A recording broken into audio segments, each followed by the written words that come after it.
Hi everyone, welcome back to another tutorial from Crazy Gamer.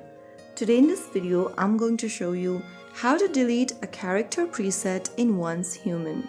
To delete a character preset in Once Human, first of all, launch open the Once Human game on your device.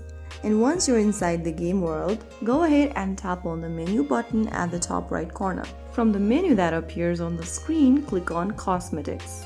Under Cosmetics, tap Styling, and then under Appearance Preset, select the preset you want to delete. Now, after selecting one of the presets you want to delete, go ahead and look for the trash can icon at the bottom and tap on it.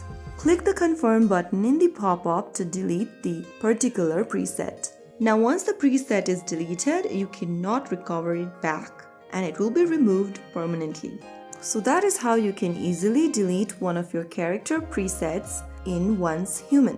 If you found the video helpful, don't forget to like, share and subscribe to our channel. I will be back again in the next episode. Thank you for watching.